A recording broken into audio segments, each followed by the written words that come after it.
အားလုံးပဲမင်္ဂလာပါဆရာကတော့စန္ဒရဝေယံလည်းဖြစ်ပါတယ်အခုဆရာသင်ကြားပေးမယ့်သချင်းလေးကတော့မြမရှုခင်မြမစိတ်ရင်เนาะမြမစိတ်ရင်မြမရှုခင်ဟိုနေ့တုန်းက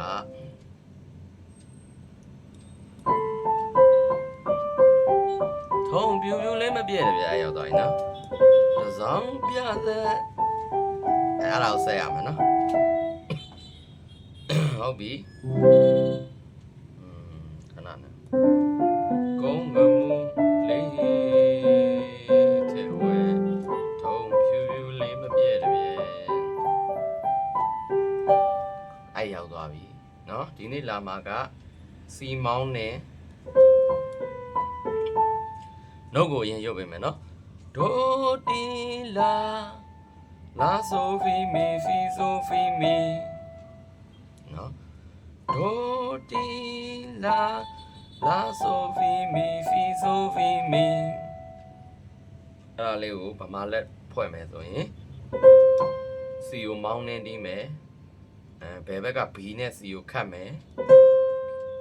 ဒိုတီမောင်းနေတီလာမောင်းနေ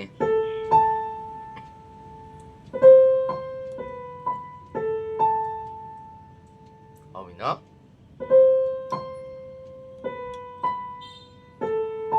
ဒိုတီလာ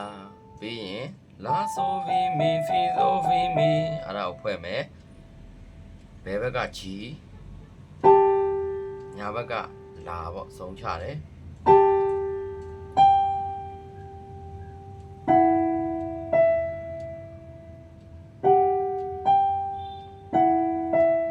လာဆိုဖီမီဖီဆိုဖီမီဟုတ်ပြီနော်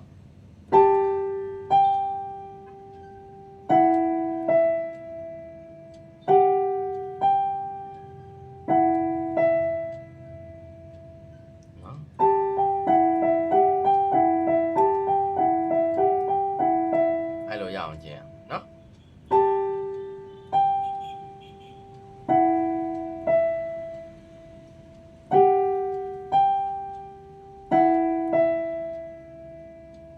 ပေါင်းလိုက်မယ်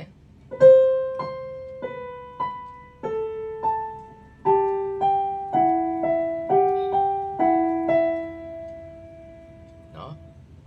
ဒိုတီလာဆိုဖီမီဖီဆိုဖီမီအဲ့ဒါရနော်ပြီးရင်အဲ့ဒါလေးနည်းနည်းဂယုစိုက်ရတီလာမီဖီမီဆိုနော်တီလာမီဖီမီဆိုအဲ့နော်ဆိုလာကိုဘယ်ဘက်ကတီးတယ် GA ပေါ့ GA B ကြမှာမောင်းနေ BA မောင်းနေပေါ့နော်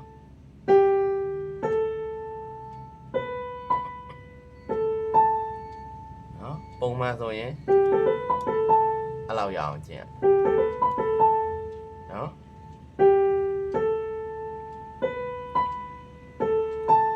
ရလောက်ပြီနော်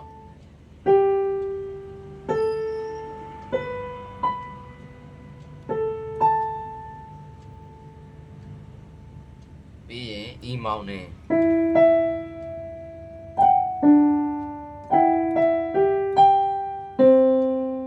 ပြန်ပြမယ်နော် E မောင်းနေပြီးရင်ညာဘက်က G နဲ့ F ရှပ်ကိုအဲ့လိုခတ်တယ်နော်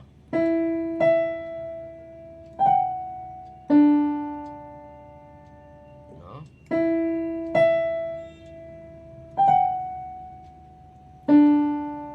ပြီးရင်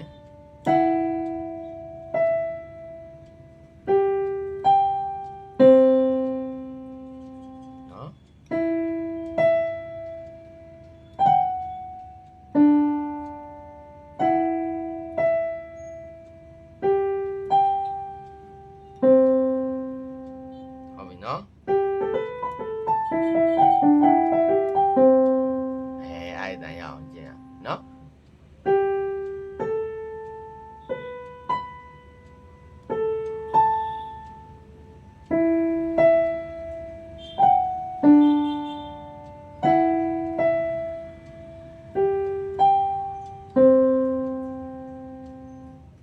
အောင်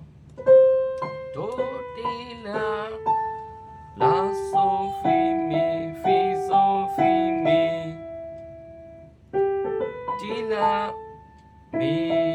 ဖီမီဆိုနော်တစောင်းပြတဲ့ကြောင်းစရတွေနဲ့ကောင်းမြတ်မနတိဟုတ်ပြီနော်အဲ့ဒါလေး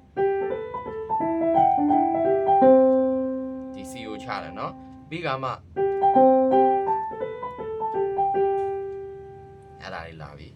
ဆိုလာဒီလာဆိုနှုတ်ကအဲ့ဒါနော်ဆိုလာဒီလာဆိုအဲ့ဒါကိုမြန်မာလက်ဖွဲ့ရင်ဂျီမောင်းနဲ့တီးပူပြီးသားလက်ကွက်တွေပါရှေ့သချင်းတွေမှာပါတယ်နော်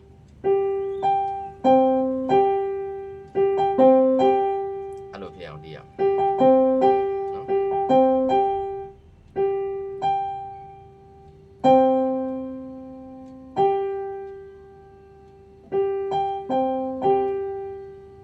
ပြီးရင် A တစ်လုံးနဲ့ညာဘက်ကပြီးမှ B ကိုဘယ်ဘက်ကခတ်ပြီးတော့အဲ့လိုနော်နော်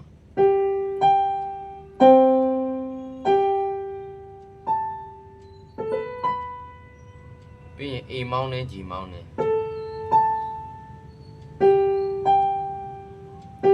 G ကိုပြန်ချတယ်နော်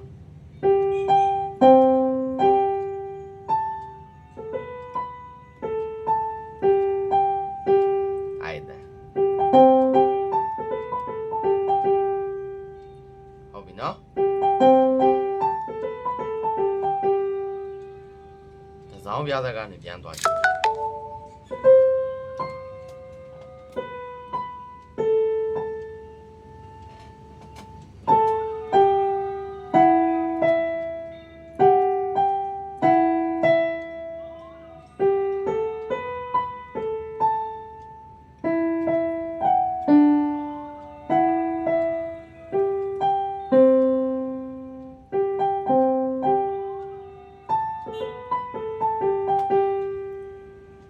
နော်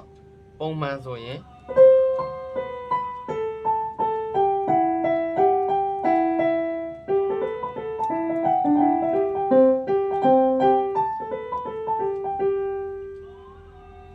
ဟုတ်ပြီနော်တစောင်းပြတဲ့ကြောင်းစရတွေနဲ့ကောင်းမြတ်မနတိသွင်ကြည်မနောရေကြီးလျံပါနော်အ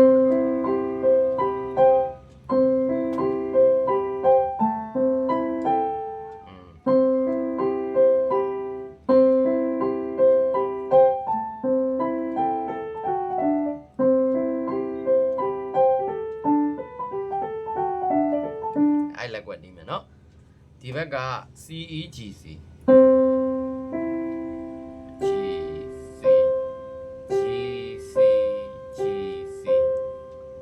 ကော့ပါနော် C E G C G C G C အဲ့ဒါလေးကိုအရင်ကျင့် C E G C G C G C ဟုတ်ပြီနော်အဲ့ဒါနဲ့ဟိုဘက်ကရေကြီးလျံမြနော်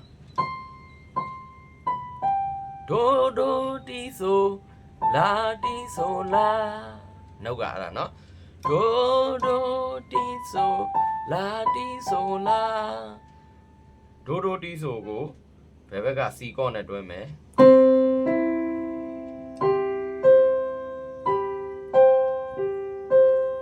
နော်ခဏနေအောင်နော်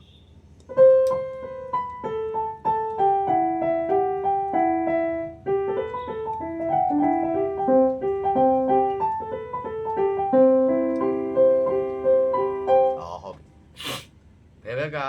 လက်တန်း CE ကိုလွှတ်မယ် CE ကဘယ်ဘက်ကြီးတည်မယ်ကြီးကြမှဒီဘက်ကဒိုဝင်မယ်နော်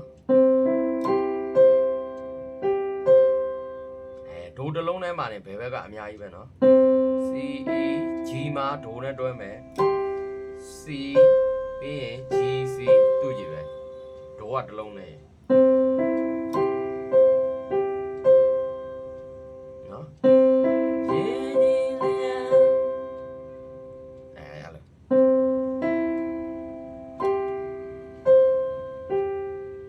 နောက်တစ်ခါပြီးလဲပြီးရောနော်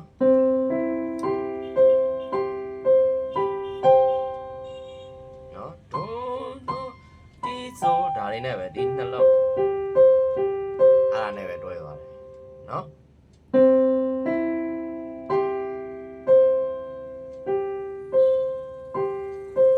ခဏလေးအဲ့ဒါနော်ဒိုတီဆိုရအောင်ကြည့်ပါရေကြီးလျက်နော်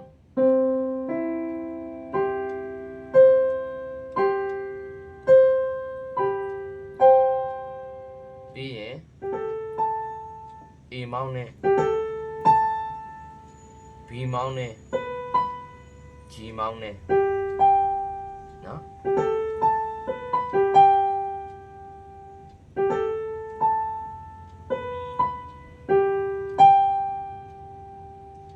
ပြီးရင် A မောင်းနဲ့ချပြီးအတော်လေးလာမယ်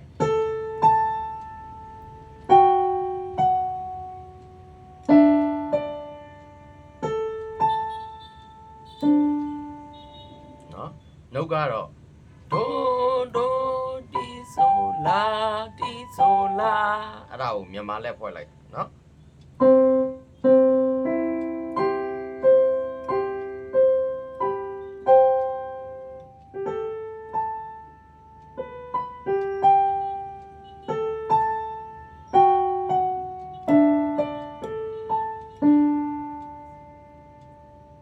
နော်အဲ့လောက်ရအောင်ကြည့်ရမယ်နော်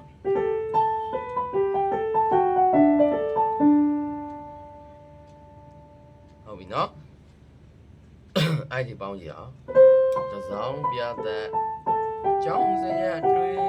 နဲ့ကောင်းမြတ်မနတိရွှေကြည်မနောရေကြည်လျံပြကံလာဝဲဟုတ်ပြီနော်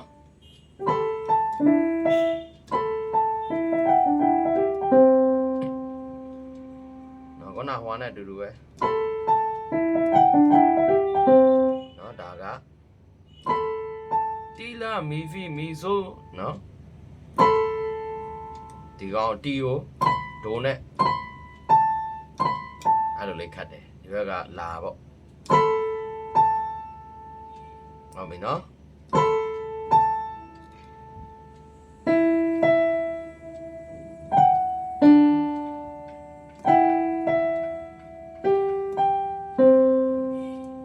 ညနေဆိုနှမမေးပြူအဲ့ဒါဒီမှာနော်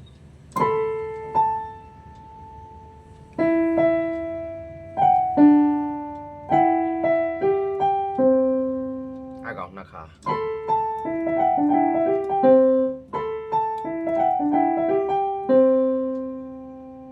နော်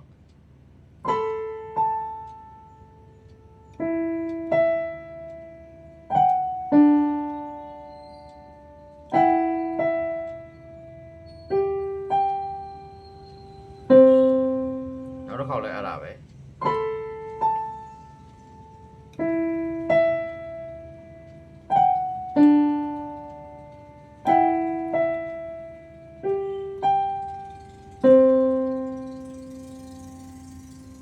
နော်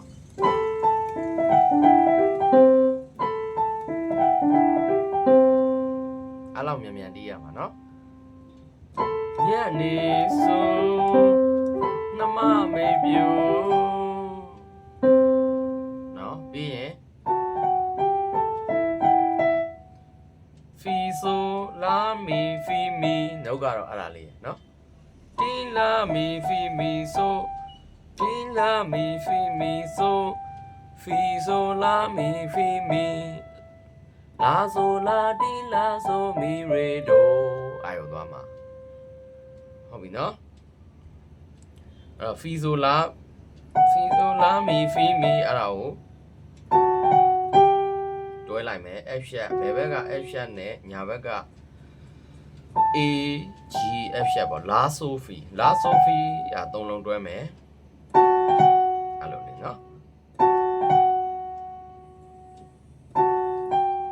ဒီမှာ G ကိုစုံချမယ်လာဆိုဖီဆိုလာမီဖီမီနော်လာဆိုဖီဆိုလာမီဖီမီအဲ့လိုမျိုး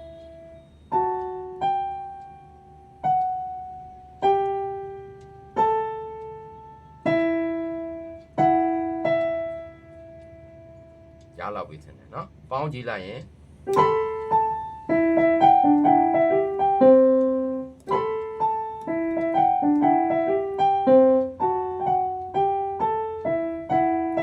အဲ့တန်ရပါမယ်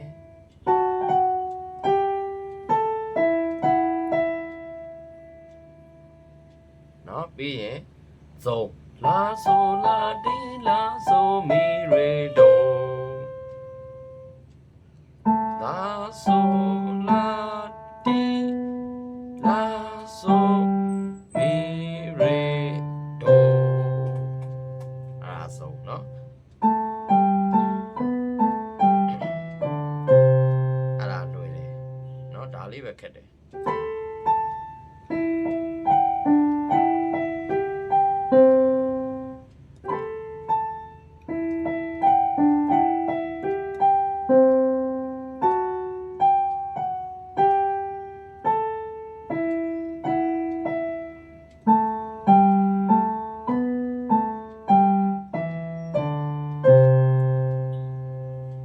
ပြီးရင်အတော်လေးလာမယ်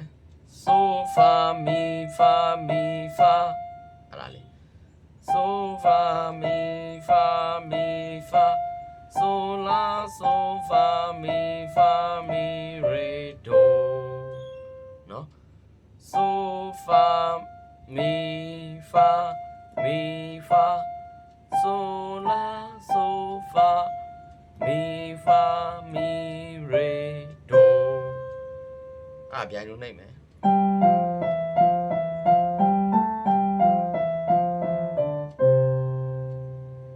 နော်အတော်လေးပေါ့ဆိုဖာမီဖာမီဖာဆိုလာဆိုဖာမီဖာမီရေတို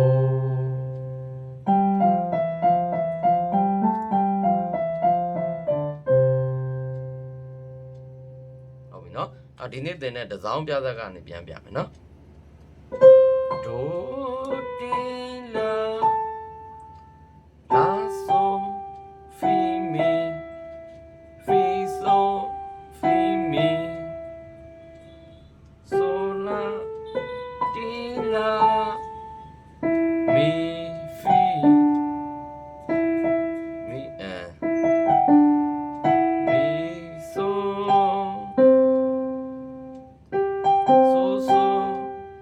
လာတီလာဆို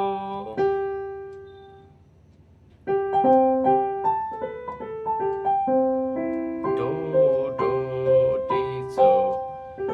လာတီဆိုလာတီလာမီဆိုတီလာမီဆိုဖီဆိုလာမီဖီမီလာဆိုလာတီလာဆိုမီရေတိုဆိုဖာမီဖာမီဖာဆိုလာဆိုဖာမီဖာမီရေတိုမင်းမောရတာနှုတ်ရတာတော်တော်မောပါတယ်ကဲဟုတ်ပြီအဲ့ဒီကိုကျွန်တော်မက်ထရိုနိုးနည်းလေးနဲ့တီးပြမယ်နော်ဇေဒီပထိုးကနေတီးပြပြီးမှဇေဒီပထိုးဆက်လိုက်နော်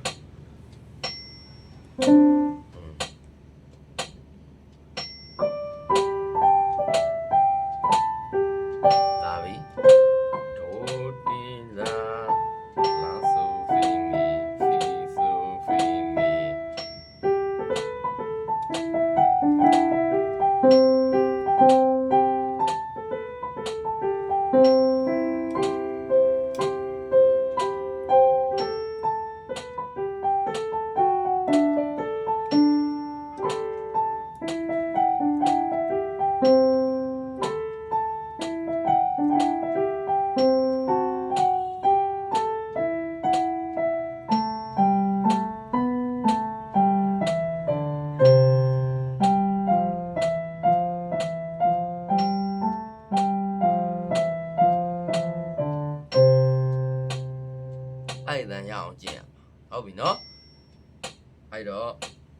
ဒီပထိုးကနေပြီးတော့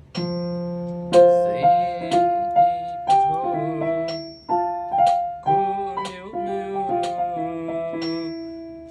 ဒို့ကိုဝါဒီထားပါလေချင်းခံကဝဲ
ဘက်ကနည်းနည်းပဲကြံတော့တယ်เนาะတစ်ပိုက်ပေါ့တစ်ပိုက်ပဲကြံတော့ဟုတ်ပါပြီကဲအဲ့တော့မထုံလုံးပုံမှန်နဲ့တီးပြမယ်เนาะ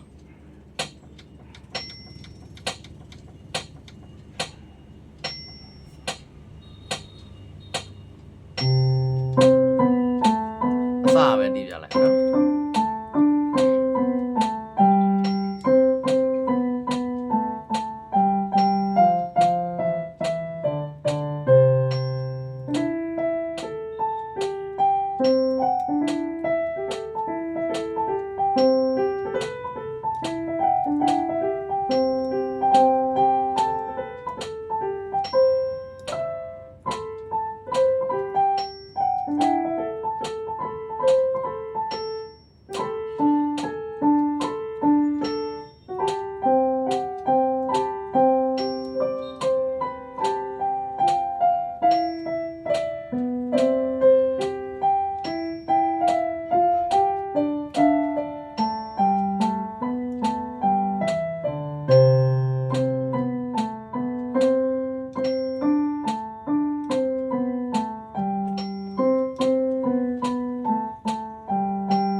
နေယူ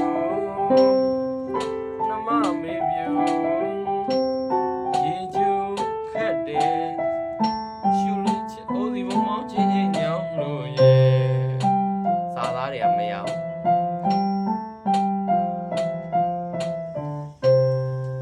အခုအဲ့ဒီရောက်သွားပြီဟုတ်ပြီနော်အဲ့လိုလေးဖြစ်အောင်ကျင့်ကြပါတော့ဆရာဒါအတတ်နိုင်ဆုံးစူးစမ်းပြီးတော့ဒါလက်ကွက်ကိုဒါအလွယ်ဆုံးလုပ်ပေးထားတာပေါ့နော်ဒီတဲ့လွယ်ဖို့ကြတော့မလွယ်တော့ဘူးမြန်မာတန်ကလေအဲ့တော့နော်လက်ကွက်တစ်ခုချင်းကိုစိတ်ရှည်လက်ရှည်ရအောင်ကျင့်ပါအတွဲဖက်တွေရသွားရင်အေးဆေးဖြစ်သွားလိမ့်မယ်သူကလည်းသူပေါ့နော်တိလာလိမ့်မယ်ညံပွင့်လာလိမ့်မယ်ဟုတ်ပြီနော်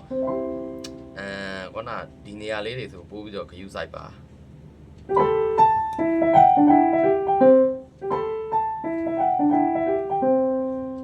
အဲ့လက်ကွက်ကလေးဆိုအရေးကြီးတယ်နော်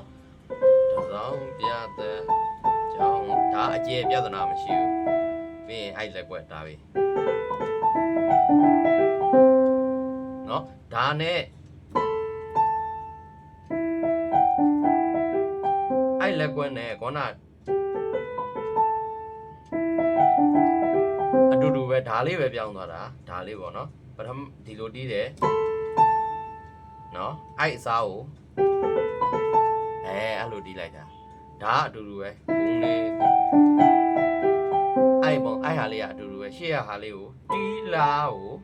ဒီဘက်ကဆိုလာတီးလာလို့ယူတီးတာရှိတယ်ယူယူတီးလာလို့တီးတာရှိတယ်အတူတူပဲနော်အဲ့ဒါနဲ့ဒီမှာကြည့်လိုက်လေဒါလေးပဲကွဲသွားတာနော်အဲ့လိုတီးတယ်နောက်တစ်မျိုးအဲ့လိုတွေတီးတာနော်အဲ့လိုတီးလိုက်ရတယ်အတူတူပဲဆိုတာကိုဆရာပြောပြတာလက်ကွက်နှစ်ခုอ่ะနော်အယူအဆလေးတွေပဲနော်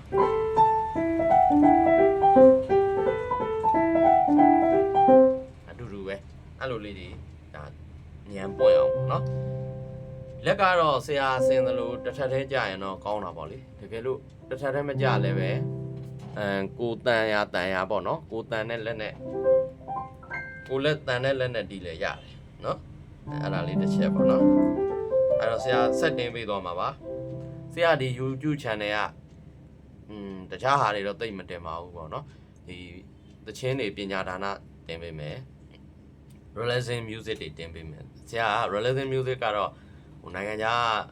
ပြည်သက်တွေနားထောင်ဖို့အတွက်ဒါတင်ပေးတာเนาะဟို realism ဖြစ်အောင်တချို့ကဖွင့်ထားပြီးတော့အိတ်ကြတာဟုတ်ဒီပညာဒါနကတော့ဒါဆရာတို့နိုင်ငံရောတခြားပေါ့เนาะဒီမြန်မာသံလေ့ကျင့်နေတဲ့လူတွေအတွက်တင်ပေးတာပေါ့เนาะကွန်မန်းမှာဆရာဖတ်ရတယ်ရှင်သီဝလိတင်ပေးပါဆိုတော့အကူတယောက်လားအကူလားမလားမသိဘူးเนาะစိန်နေရတယ်เนาะအဲ့တချင်းတွေကြတော့ကျွန်တော်ပြောမယ်ခုလိုဘေးကနာအဆင့်နဲ့ကြတော့ဒါနည်းနည်းမြင့်နေပါတယ်အစိန်နေရတော့ဟွာတော့ကြတော့လေအစိန်နေရလည်းရှိတယ်เนาะကျွန်တော်တော့အစိန်နေရကြတော့အပိုက်စင်အကုန်မမှတ်မိဘူးပြန်နားထောင်အောင်ပဲရှင်သီဝလိကတော့ကျွန်တော်ကအလူပွဲတွေမှာတီးနေကြဆိုတော့ရပါတယ်သို့တော့ဒီမှာတင်းပေးဖို့ကြတော့ကျွန်တော်အစင်မပြေဖြစ်နေပါတယ်เนาะအဲ့အကိုကျွန်တော်ကွန်မန်းတစ်ချောင်းရေးလိုက်ပါဖုန်းနံပါတ်တောင်းလိုက်ပါကျွန်တော်ဖုန်းနံပါတ်Telegram သုံးတဲ့နံပါတ်ကိုကျွန်တော်အခု comment မှာကျွန်တော်ရေးပေးပါမယ်အဲ့ Telegram ကိုဆက်သွယ်လိုက်ပါကျွန်တော်ဗီဒီယိုသီးသန့်ကျွန်တော်ရိုက်ပြီးတော့အခုပို့ပေးလို့ရပါတယ်ရှင်သီဝလိရတယ်เนาะသူကဒီမှာ6ပေါက်ကြာဆိုတော့လေခြေသိမ်းရတယ်အရှိကြီးပဲသီဝလိစာမဟာထေရံတံကတတေဇိနာကိစ္ဆန္တိသဗ္ဗလာဘောအဲ့လိုတွေရောဆိုတော့ဒီမှာပညာဒါနပေးလိုက်ရင်ခြေသိမ်းနေတယ်အဆင်မပြေတော့